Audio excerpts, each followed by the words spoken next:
Hey everyone, Deltron here. So in this video, I just wanted to do what is hopefully going to be a quick recap of the MapCraft 2017 contest. So for those that don't know, MapCraft was a single player contest where we asked map makers to create a scenario type map or a campaign map in either Starcraft 2, Starcraft 1 and remastered, or Warcraft 3. And it was crazy. We received 19 total submissions, completely exceeded any of our expectations, and we all thoroughly enjoyed playing each of these maps. They all brought something fun and interesting to the table, and we're really excited to see where MapCraft goes in the future. Potentially we'll have a MapCraft 2018 contest. Who knows? We'll see. So this video is just going to be me rambling on and on. So I don't want to keep it too long. I've already given a lot of feedback to these maps while playing, but it's nice kind of looking back at them, and I'm just going to go through each one, give like kind of my final thoughts, what I liked, what I didn't like, what could be improved. Hopefully say something that I didn't think about or say during my playthrough of each of these maps. So let's get right into it. I'm just going to go through from the first map that I played to the last map in order. So the first map was The Great Stewardship by iQuare. I really enjoyed this map. What is potentially going to be the first mission of a campaign. I think I said this before, but it's way too long. I really enjoyed this first section, but if this was shorter and just overall shorter, it would be great. And also on the difficulty selection, I know Jayborino played this on normal, I played it on hard, Pronogo played it on brutal. We didn't plan that out at all. But I know even playing it on normal, Jayborino had a tough time. So my suggestion to all future map makers in MapCraft contests, just have like one difficulty selection or just no difficulty selection, and just balance the map to what would be like a hard Starcraft 2 campaign map or even brutal. I think all three of us could complete those maps on Blizzard maps on hard or brutal. Yeah, it just changes your experience of the map. So if you're playing on brutal and it's going to be very challenging, you may not enjoy it as much as someone that played on normal. But things I really enjoyed about this map is that it brought a lot of things to the table. I feel like iQuare was, for one, this is his first StarCraft 2 map that he's ever created. So he's like, oh look at all this stuff I can do in the StarCraft 2 editor. And that might have been a detriment, because in the end there was just a lot going on in this map, but there was a lot of that stuff that was going on was fantastic, and it definitely has a lot of room for to make like a campaign very interesting with like using bank data. I'm always a sucker for campaigns that use bank data, such as Life Force. Having the replayability, like at the end you can choose to fight the boss, or you can go through the dialogue pass, which I ended up doing because I couldn't complete the boss, and complete it that way. And maybe hopefully that'll have an effect on future missions. And there's also a lot of unique stuff in this StarCraft 2 map, especially from a first time StarCraft 2 map maker, that I'm really excited to see. Like calling in the reinforcements, really unique ability, hero abilities that you could use. And I just think overall this was a great map. The downfall of it, not necessarily downfall, but the negatives of it was that felt like iQuare did a little too much. But overall it was a great map, and I really enjoyed it. It was one of my favorite maps in this contest that I played. So let's just continue on to the next one. So this is Widow by VastinX. The quality on this is horrible. Let's bump this up to 1080p. So you guys can actually see what is going on inside the map. So right now, I know VastinX is working on the Terran campaign for Time Convergence. If you guys have not had the privilege of playing Time Convergence, definitely go download it, play it for yourself. I know he's looking for testers. Any feedback on, I think he's completed like the first 3 missions of the Terran campaign, Time Convergence. So this map I did enjoy a lot. There was a lot of unique stuff to it. Data editing, which you always see in VastinX's maps, but one thing about Bastion X, he throws a lot of stuff at you at once. Like, when you first start up the macro section, you're just introduced to all these new units, like a whole entirely new macro gameplay mechanics. And even throughout this mission, like each new attack wave that comes, each new race that starts attacking you, you're introduced, like, there's a bunch of tips that you can read throughout the map. So half the time you're playing the map, half the time you're reading it. So my suggestion would be for this, maybe, I don't know, it is a, like, I believe this is the third mission in the campaign, so it's kind of hard to say, like, would these, like, these macro mechanics be introduced to the player beforehand in a previous mission, before you're just thrown in and you have to go clear some rocks. So I would just say, Bastion X, just be careful, like, introducing too much stuff to the player at once. But if, like, for example, in the previous map, if you introduce this macro gameplay mechanics to the player, and then during this map, like, you won't have to reintroduce all those mechanics. You can introduce a couple of new units, like those, I forget what they're called, but the Reaper units that jump up and down the cliffs. I think that would be great. I know, and just, I really enjoy this map. There's a lot of creativity. It's completely new. It's completely unique. I had a lot of fun playing it, trying to figure out, like, the correct rocks to destroy. But just right at the beginning, it's a little confusing. I also have this to say about time convergence. Like, when I first was playing it, I was like, man, this is really weird. Like, it does not make sense. But as you go through it, you get more invested in the story, and it kind of just starts making sense. And at the end, like, the story of time convergence is probably one of the best Starcraft 2 custom campaign stories that I have encountered in the custom map making scene.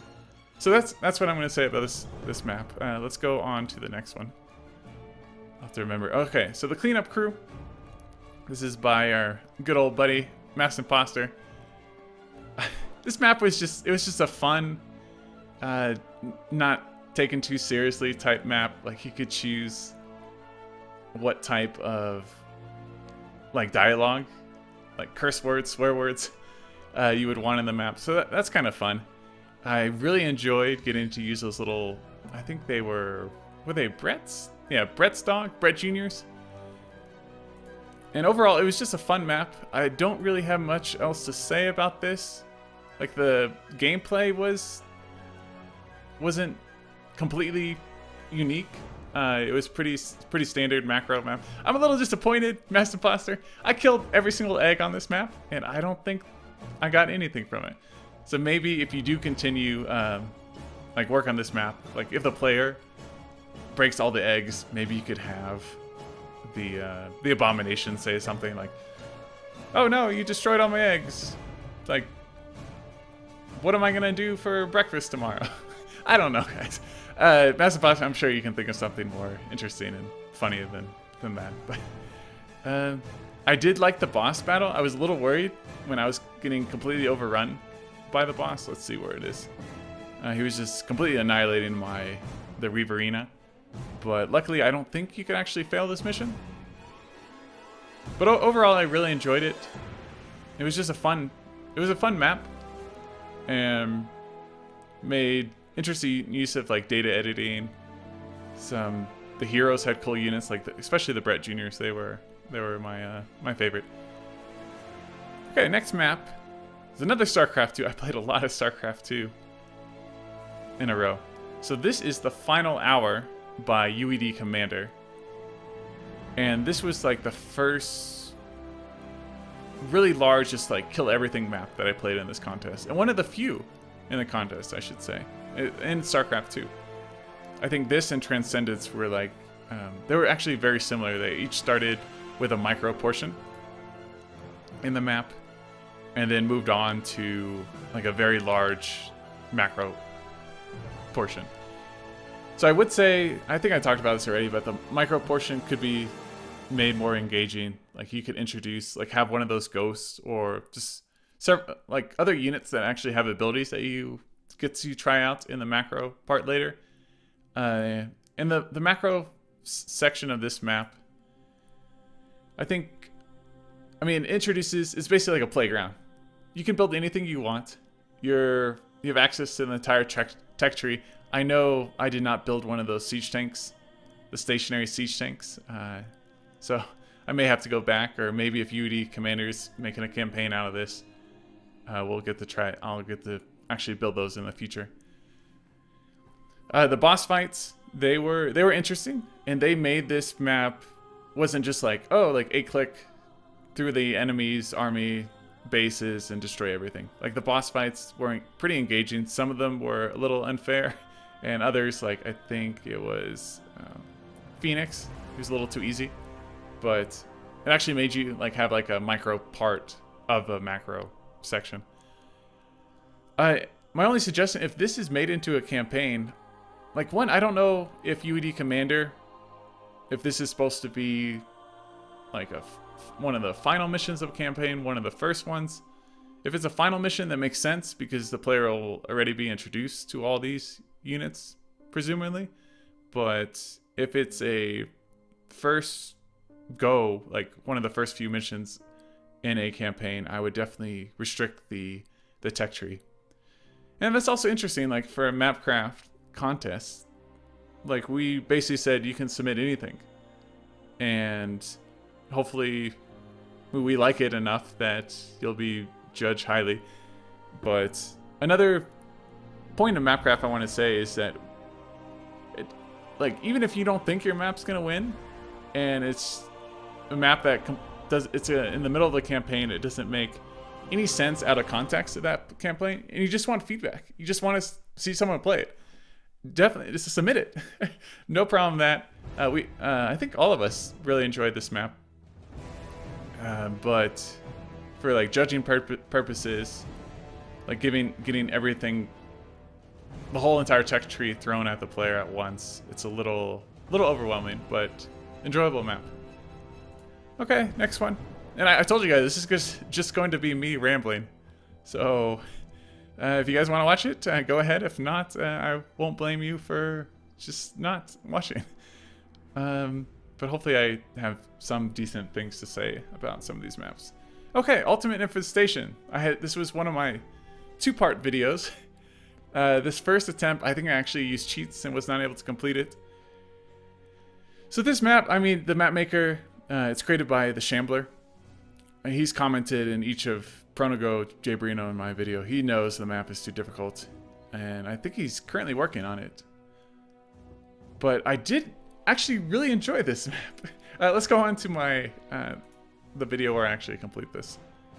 You can actually see me pushing out here. So one thing I really enjoyed about this map is that it was very unique. I've never played a StarCraft 1 map like this. We have a really intense holdout, and the story, I wanted to be engaged to the story. It was just a little too rough around the edges to really get invested in the story. But like pushing out, saving the Protoss, finding that like question mark, it was like after I finished this map, I just wished it had more polish so I could enjoy it to the fullest extent, if that makes any sense, which it probably doesn't. But anyways, like it was just very unique. It was a very unique type map, and it was very rewarding to actually complete. Like I like that it was challenging, just the challenge needs to be scaled back and be made a little fair to the player, so it's not as frustrating to get through the map, to actually achieve that rewarding experience at the end. And I definitely, Shambler, if you can update this map and make it part of a campaign, I would be more than happy to play it. And just seeing, like, you can tell you have a lot of really unique ideas for a campaign, which is great. Like a lot of map makers, they'll either be really good at like the programming, the data editing, or only be good at the story or the gameplay mechanics. But if you find a map maker that can do all those, that's a real treat, and pretty rare these days. or any days. That's why you have you have those large game companies. They have people that work just for programming, people that work just in the story, things like that. Okay, next map. Okay, rest in peace, Mothership. Another Starcraft 2 map. This map was pretty rough around the edges, but it definitely had some unique mechanics, where like the Tal'Darim Vanguard would like shoot down at you. Just things need to be roughed out. I know High Lord Alarak, yeah, he was the guy that created this map.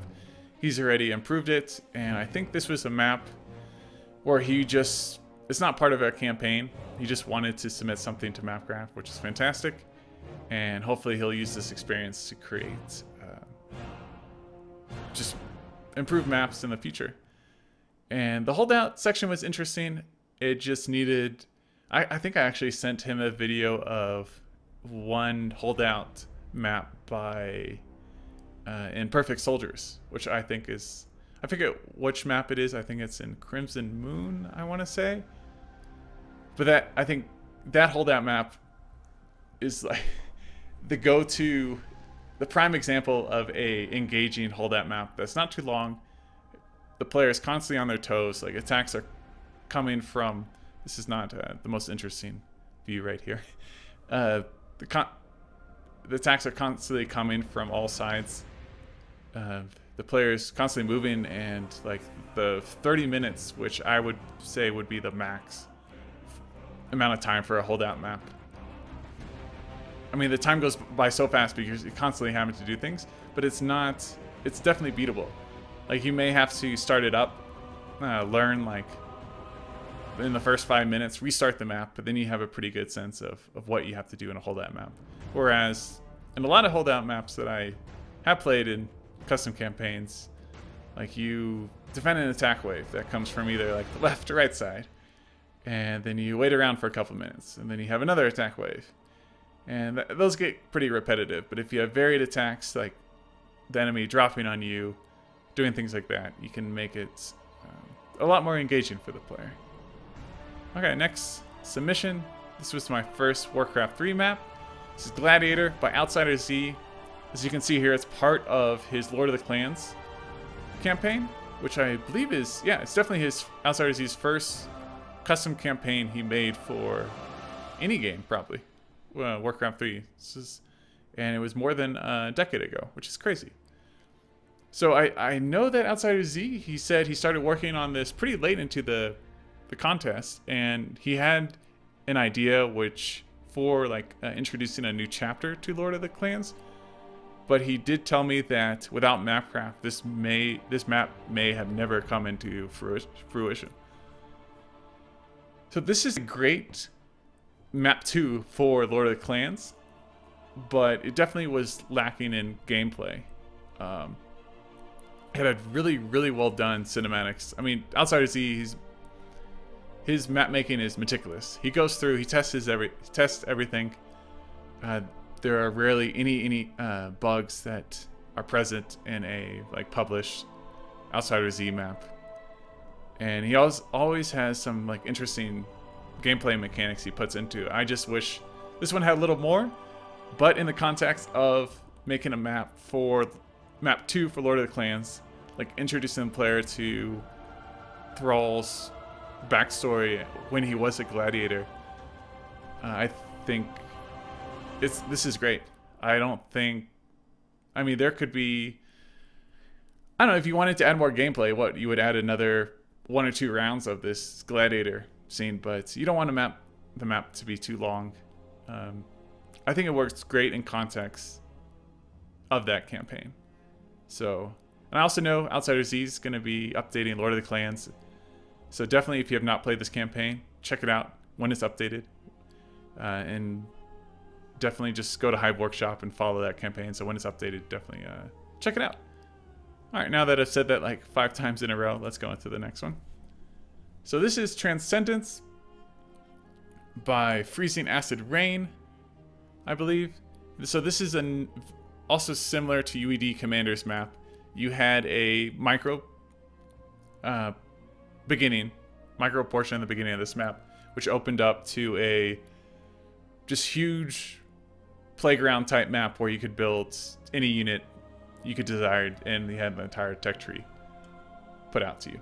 I do have to say that the micro portion of this map was definitely more engaging than UED Commander's map, but the macro portion of this map, all right, I'm comparing the two maps.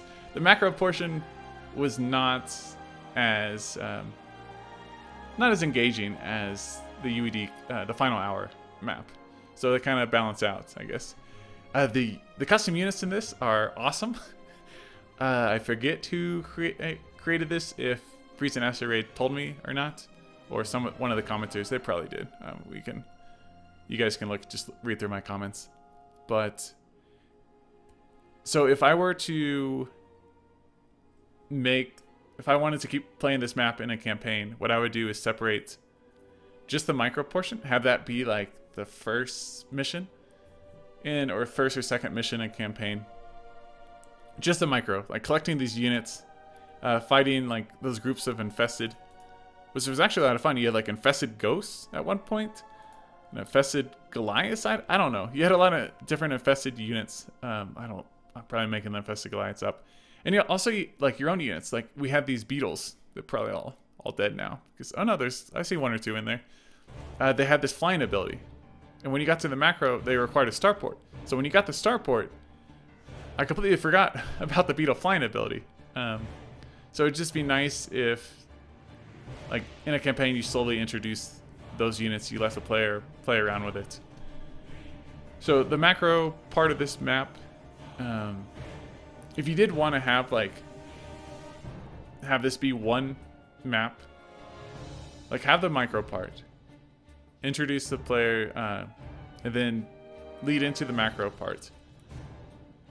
But restrict the tech tree. Only allow the players to build barrack and factory type units. Maybe not even every unit.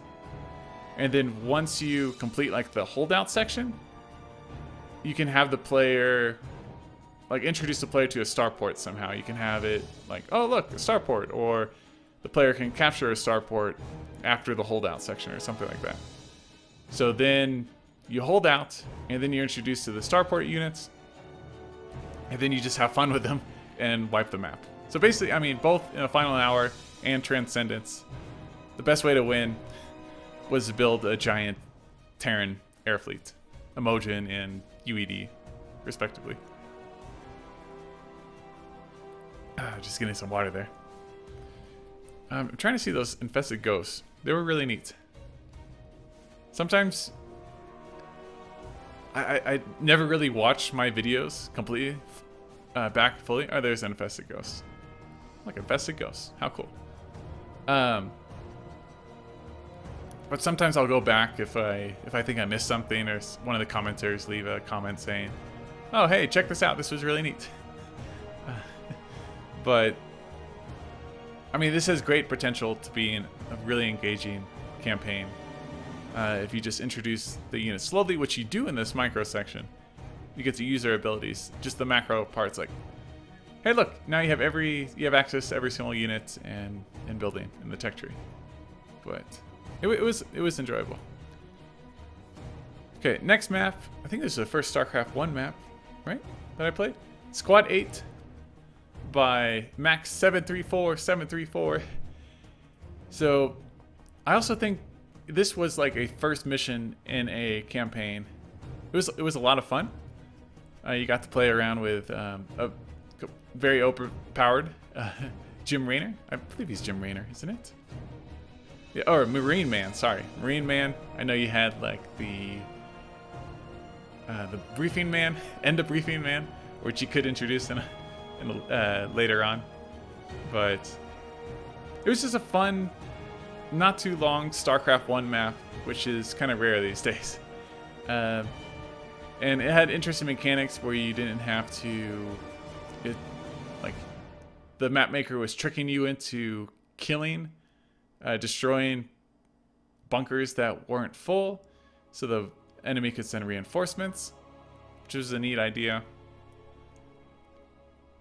But I don't really know what else to say. It was just a fun mission 1. I mean, maybe Marine Man was a little overpowered. You just need like 1 or 2 medics around him. He could probably solo a majority of this map. He could probably just complete it with Marine Man and a couple of medics. But I also know the map maker said, I may have been in Jayborino's comments or something like that, but he wanted a Marine Man to be a usable hero in later missions in the campaign, whereas in many like in the Starcraft 1 vanilla campaigns, like you get the heroes, they're useful for like the beginning of the mission, and then you have like a giant macro map where you just put like Jim Raynor's Vulture, you put some spider mines, and then you just keep him in the base the rest of the map. So I know Vorgaz, when he's making Insurrection, in his Insurrection Remastered campaign, he's purposely made the heroes stronger, so they're actually helpful in the later missions. So in that sense, I can see why Max 734 734 made him a little stronger. But I don't know, can you in StarCraft 1 make a hero one map weaker, and then the next map he's a little stronger? I don't see why not.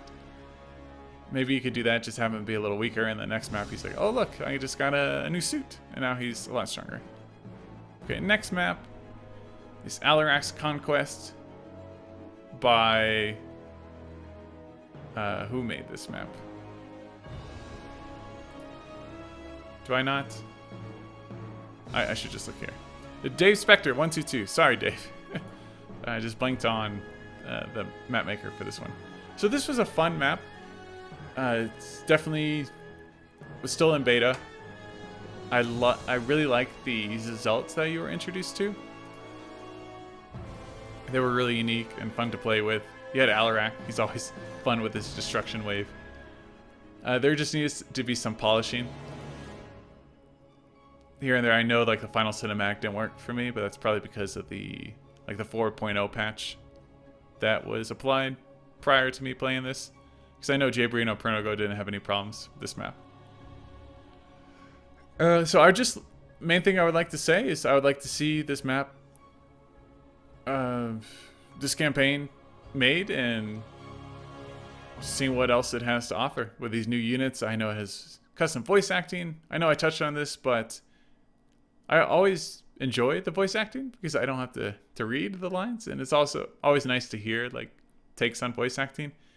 But when you have multiple heroes, I know in like Cybros X's campaigns, they've kind of been a detriment because he's had voice acting, and then either like new characters are introduced, then there's not enough voice actors, or I mean the custom map making scene in StarCraft 2 is fairly small, so there's not like a whole group of voice actors that are willing to voice act. So I mean, you got to be careful. And that was me pushing into that base and me restarting because that was a bad idea.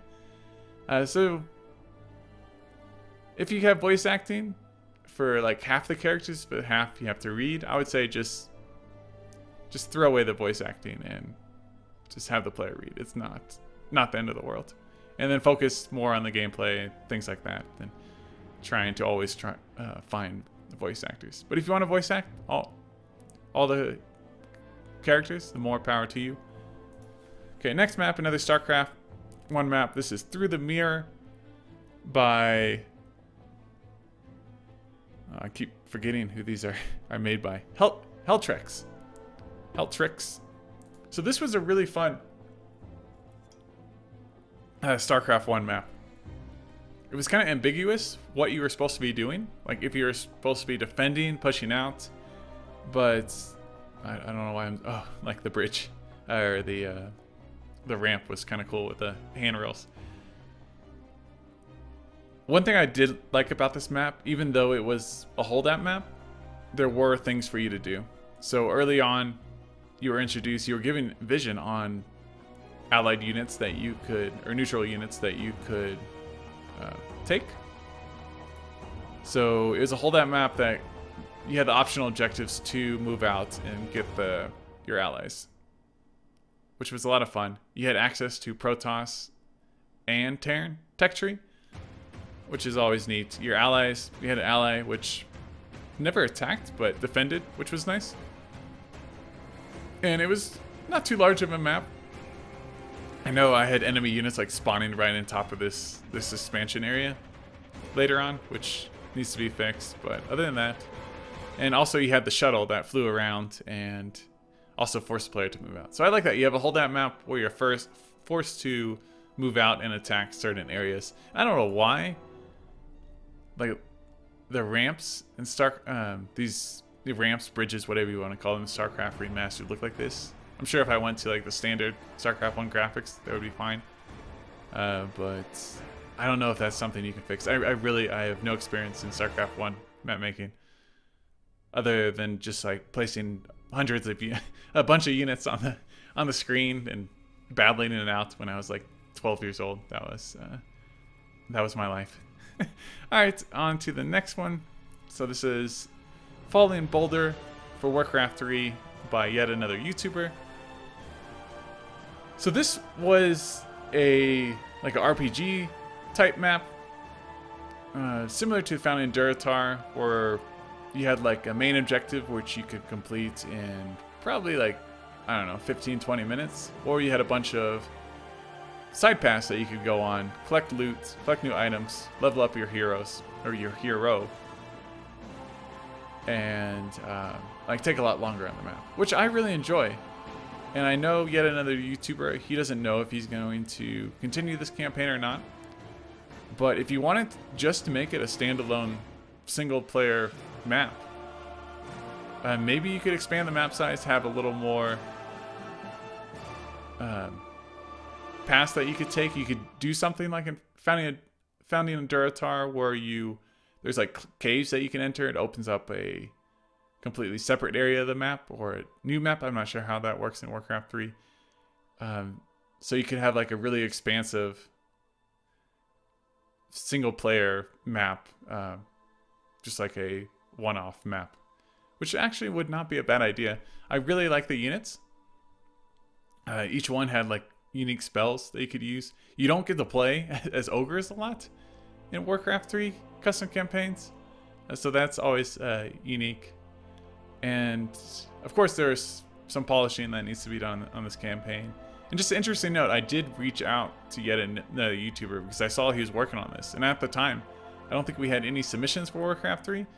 So I was like, hey, if you want your map, if you need some testing for your map, some feedback, you should enter it into the contest. So thankfully he did, so thank you yet another YouTuber for entering it. It was a lot of fun. I always enjoy these types of RPG maps, and I do have to say I was the only one to complete it. Out of the three of us, I got lucky. I was like, hey, maybe we should just go back to the starting area, which ended up being what we needed to do in order to obtain the victory. Okay, next one is another Warcraft 3 map. This is Prison Escape by Peterbic.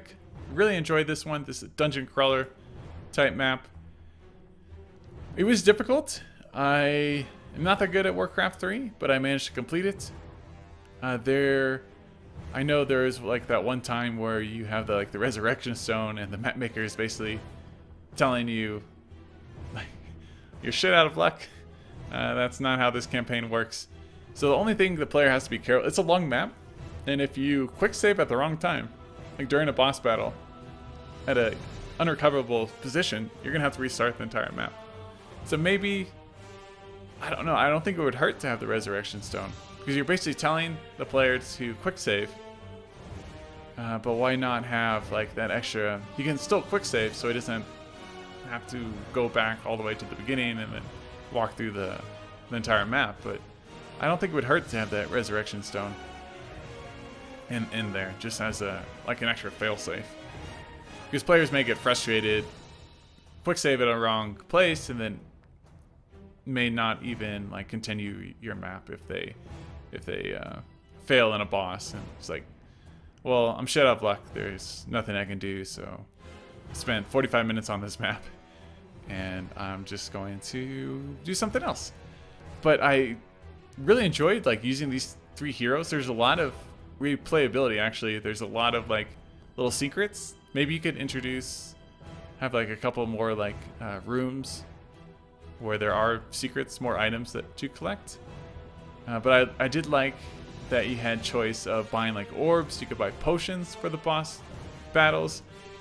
I just would have some sort of healing mechanic, mana regen mechanic before each boss, so the player's not waiting around too long before the boss battles. But overall, a very enjoyable dungeon crawler map, and I could even see like keeping these 3 heroes, and there's like a part 2 and part 3, like a 3-part of this map where you escape the prison, and then you're like in a, I don't know, the desert, and you have to beat bosses to collect water to survive. I don't know, just if you just continue this like these types of maps with these heroes and have those fun engaging boss battles with the, like, I think we had music from Doomhead, Half-Life, and Doom, which was also really unique. I really enjoyed this map. It was a fun, very lengthy map. It's pretty rare. I think this took me like almost 2 hours to complete. It's pretty rare that like a 2-hour long map is that enjoyable. A lot of times you get over an hour and you're just like, I just want this to end. But the fact that each boss was very unique, different from one another. I always wanted to see like what other secrets I could find, what like new abilities that I got from these heroes. And it's just that sense of learning and from a boss failure and then being able to complete it, which is always really enjoyable. So the next map is Lost in the Jungle by Frankiff. So this was a Starcraft 2 map using Warcraft 3 assets, but in a completely new and interesting way. So it wasn't just like Warcraft 3 made in Starcraft 2. Like you could choose what tech pass you wanted to go down, and unlike the Final Hour and Transcendence, you weren't introduced the tech tree was not huge. You can only build like a select few number of units by having the player choose like 1 or 2 tech paths to go down. But each of those units, some of them had abilities that you could use. There were some units, I think I built these like, were they goblin? These guys? It's hidden behind the objectives. Like, I had never seen these in Warcraft 3 before. These are probably custom units. And those were fun. You had like the wolf defense mechanic, which was enjoyable. So you can tell the map maker spent a lot of time and has a lot of experience with the data editor making this map. It was just the gameplay was lacking a little bit. Once you actually build like the units and click your way across the map, it wasn't that engaging. You basically fought some units. You got to use some spells, which was unique. I also really like at the town, one of these buildings, I think the altar, you could, throughout the map, change the abilities for the hero, which was really interesting. So I can see that hopefully Frankiff is making a campaign out of this, or just more maps. You can see, depending on the type of enemy composition that you're facing, changing these spells for the hero. So yeah, this was a enjoyable map. Like pretty much, yeah, all the maps were enjoyable. So this is SC Tactics Terran Heroics by Gastu. This was basically a standalone arcade map that, for someone that had never played StarCraft 2, like if it was an alien playing this, I mean, he would have no idea this was an RTS. So it's a turn-based game. It worked very, very well. I didn't notice any bugs. For the most part, I think I gave some suggestions on like the attack, showing like what units can attack or whatnot. But this map, I do have to say, after I finish this, I want, and still do, want to play more on my own time, which is fantastic. I know there's like 9 levels that you can play on normal or harder difficulties. I don't know how this map would end up if let's say I get to the 4th mission. I know the players introduced the new units each time. But I've never played XCOM. I've never played a turn-based strategy game outside of this. So I don't know if by the third, fourth map I would get bored of it, or it would be engaging enough for me to continue. But I do have to say, after the first one, I wanted to play more. And I really don't know what else to say. I mean, you can tell a lot of work went into this. Whenever you're playing like a Starcraft 2 arcade game and it doesn't feel like Starcraft 2, that's always really, just really impressive. Okay, next map. It's fucking mental Gym Raynor by Butane Boss. This was probably definitely the most fun that I had playing any of the MapCraft submissions. It was just very unique, very comical, very challenging too, and also very rewarding to beat. I know there's different endings depending on the number of heroes that die, if you kill Gym Raynor, mental Gym Raynor or not. And also a really unique thing was like while you have the time before he attacks, just trying to think like, what can I use to actually kill this seemingly invincible Gym Raynor? Like irradiate, you can maelstrom, dark swarm, plague, Yamato, bunkers, vulture spider mines. There's a lot of possibilities in this, and just exploring those. And also it's fun. It's just a standalone map. It's not part of a story. Like anyone can play this. I can definitely see this being very popular in the community. Like different players saying like what strategies they use to beat them, or like how fast, how many rounds, like who can complete it the fastest. So it's just a very enjoyable map, and quite a blast to play. Okay, the next one is Dead Zone Hope Lost by Kithreya. So like Gastu's map, but also very, very different. It's created in StarCraft 2, but does not, especially this map. If you don't know this was made in StarCraft 2, you would have no clue. I mean, look at this. Like, am I playing? What game am I playing? I have no idea. You would have no clue this is made in StarCraft 2. I know at one point you had like the adjutant voice, so maybe if you could change that. So this basically was a demo for what is hopefully going to be a much more expansive map from Kithreya. I do wish there were like checkpoints, so if you die, you don't have to use the restart mechanic. You could just go back to a checkpoint. I think I spent like the first 20 minutes of this just looting cars and bones and dead zombies. So I didn't actually get to use those abilities, any of those items in this demo.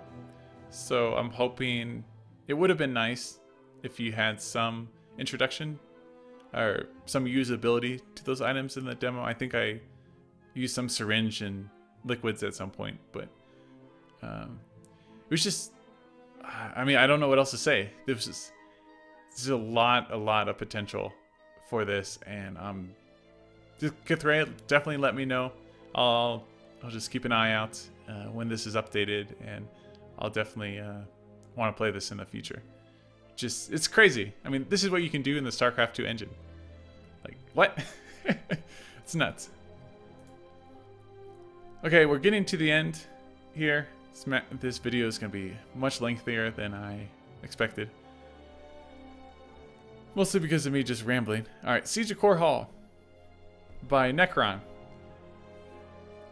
So after talking to Pronogo, I have much greater appreciation for this map. Apparently there's, in this whole central area, there's Nidus worms that the ally built stuff from, which is apparently very challenging in StarCraft 1 to do. So that's very impressive. Obviously this map was not tested fully. It's really challenging.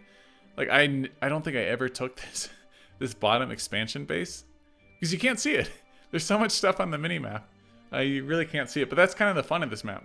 Like half the time you just want to sit back, just watch your allies fight the like the enemy, and you're just like kind of in the background macroing, helping out a little bit. So I think if you could take that and somehow make that this map a little easier, it would be really nice. Like you could, I don't even know what base I'm taking. I still haven't taken that bottom left one. This would be a really poor drones. Poor drones, just run. I don't even know. I think the Reavers, yeah, they're on a mission to kill this airbird, I guess. So, I mean, just cleaning this map up a little bit. Like maybe not having so much stuff around this mineral field that you can actually see it. I mean, that was my problem. That was entirely my problem, not taking that. But making your allies just a little better, for lack of better words. So they actually can, like, I mean, you have to help them push into the enemy, but every once in a while they make a little push by themselves. So you're not just completely overwhelmed. And I mean, anyone that likes like a giant macro map where you have tons and tons of units on the screen at once, this is the map for you. Okay, the last MapCraft map that I played, Mass Recall by Stratus Tygo. So this was a basically kill everything type map, but not really. You had these, I think, the arbitral tribunals that you had to power up. So I always like that on macro map. Like, it's, you can if you want, you can destroy the enemy if you want. You have to expand, or you have to take multiple bases, but you don't have to destroy everything to win. There's some little gimmick objective that you can complete to achieve victory in a map. I think, yeah, the only real negative about this map was the giant. I just noticed I think I noticed this before. Like, you had the custom ramps in this. Like the dark swarms, the amount of defilers in this map was crazy. I think it actually helped me in certain situations, and the plague, just everything gets plagued. But it wasn't like unfairly challenging. It was definitely beatable. I like that you use like those custom hero units, the UED custom units. That was a lot of fun. I see another plague, and there's so many defilers in this map. It's crazy. But it was a fun map. Like, you had multiple ways to beat it. You have a little micro section at the beginning to introduce the player to the heroes. And also, this is like in the middle of a campaign. So, definitely, like, it's one of those that if the player had played the rest of the campaign, like just plague after plague after plague after plague, would be a lot more familiar with the story and probably be more enjoyable. You would know what is going on. But this map also worked by itself. It was kind of nice little package present regalo wrapped into one map. It's a fun StarCraft 1 macro map where you had heroes that were useful, and you had another. You didn't have to destroy every enemy building to complete the map. It was a fun map. And I think, yeah, that's it. 21 out of 21 videos for MapCraft. Again, thank you everyone, not just the map makers, but also the community for playing these maps, testing them before we played them. And it's just awesome to see the passion for the custom map making community in StarCraft 1, Warcraft 3, and StarCraft 2. So even though some of these games are quite old, especially StarCraft 1, just seeing people continue making maps, improving upon like making mods and improving the resources for future map makers. It's just awesome to see, and I just hope that the scene never dies, just lives on forever and ever and ever. So people like me that just play these maps because they're fun and enjoyable, and I mean, that's what I like to do in my free time. Come home from work, record a video. I enjoy seeing what people can do, and that's awesome to see. And just the more people like that we have in the world, the better the world is. Alright, now I'm definitely rambling. I hope you guys enjoyed this. You got something out of it. And just thanks again to everyone that submitted a map. And I will see you guys in... We're going to be coming out with a final video. It's just going to be on Jayborino's channel that we announced the winner for MapCraft 2017. So until then, take it easy, everyone. And definitely go to join Jayborino's Discord and play all the maps if you like. And hopefully we'll see some of them get updated and turn into campaigns maybe. Alright guys, I will talk to you guys later. Alright, bye everyone.